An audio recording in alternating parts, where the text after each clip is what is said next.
All right, so when we talk about discrimination, and when we talk about specific instances where discrimination is seen as nebulous, we can point our finger to three specific cases, and that would be education, employment, and housing/credit.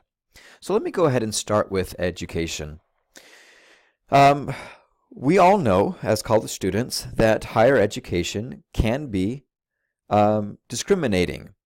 And by that, I'm not saying that it is using criteria, unethical criteria to determining who can and cannot be accepted, but there are criteria that students must pass. So for instance, at Central Penn College, there is a minimum high school GPA requirement that students have to have. I attended Brigham Young University as my undergraduate degree, and they have a certain threshold for test scores. Right? Students have to score, well, they don't have to, but there's a bell curve where the majority of the students who attend my alma mater have a kind of an average ACT or SAT score at X. And while there are some who score higher and some that score lower, there is kind of this threshold where to have a higher chance of being admitted, you have to do this. And I attended college, gosh, it's almost been 20 years. I started college almost 20 years ago. And so clearly those criteria have changed and evolved over time. I know right now there are, or last year there were Supreme Court cases in which students claimed that schools were being too discriminative in determining their incoming student body. So when we think about higher education, we can see that there must be criteria. Not anyone can get into Yale or Harvard. They have a certain requirement. They have a certain look, a prestige that's connected to it. And so when we consider then how does one get admission to these type of schools for education, what criteria are fair to consider? Now, I think most of us have no problem saying, okay, GPA is fair. GPA, shows 4 years of high school. It shows you how well you performed. But suddenly, when we consider kind of across the spectrum, we recognize that not all GPAs are created equally. Some students attend very difficult, challenging high schools where expectations are very high. Some students attend schools where the expectations are very low. And if you are even averagely intelligent, you can score very well. Your GPA could be a 4.0, but a 4.0 at a different school would mean much more, given that it's much more challenging. At my high school, the school district rewarded your GPA if you took honors or AP classes. And so you got 10 extra points on your final grade. So if you finished the semester with, say, a 93% in an honors biology class, the district counted that as 103. And so it was very easy for some students at my high school to graduate with a GPA above 4.0. Right? Like, well, how is that even possible?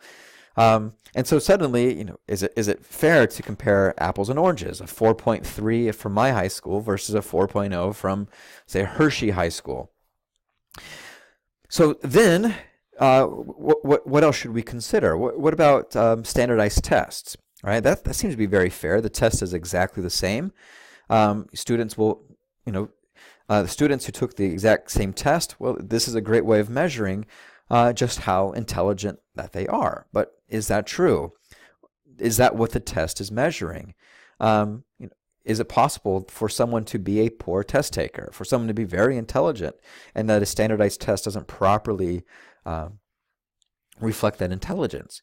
Do you think it's fair that rich children or wealthy children are able to attend very expensive training camps or taught by professionals who know the exams and can teach students to perform well on the exams, regardless of what they actually know? And so is a standardized test more of a reflection of class, a student's ability or a parent's ability to pay for a student to take one of these tests and to perform better on them. So is that fair? What about merit? Should we look at things like volunteering? Should we look to see at who your parents are? If your parents attended that school, should you get preferential treatment?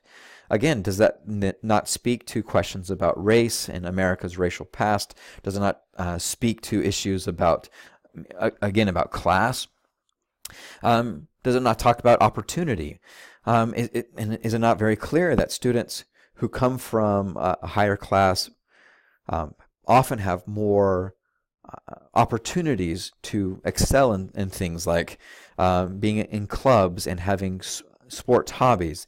And while some of it may be, just a byproduct of coaching and training, students who go to more wealthy schools get nicer facilities, they get better weight equipment, they can afford to pay for better coaches. And so, is that a fair and equal basis for admitting students? Some colleges even have more or less a racial quota where they want their student body to look a certain way.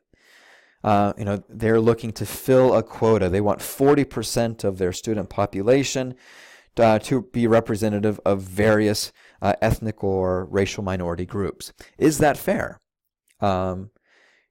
So if you are a student who's extremely intelligent or comes from a racial or ethnic group that historically or stereotypically is more intelligent than another group, then this type of standard might prevent you from attending that school, right? And so this, I'm speaking specifically of a lawsuit that was filed at the University of Texas in Austin, where a student, an Asian American student, who had great test scores, a great application, was denied admission, while students who had lower test scores, a less impressive resume, were admitted. And they said that this was based upon the student's race. That this student was of a different race, and because the student was Asian American and they had already filled their quota of Asian American students, despite the student being more than qualified, she was unable to attend. Are these types of policies fair? If you are part of an underrepresented minority group, then you could say, oh, absolutely. This then opens the doors for people like me to have a chance to attend. Whereas another minority group might say, whoa, this is keeping me from attending. All right, well, I just went on for 8 minutes, and I had 2 other things I wanted to cover. Let me stop this video here, and I'll pick it up again in a second video to talk a little bit more about employment.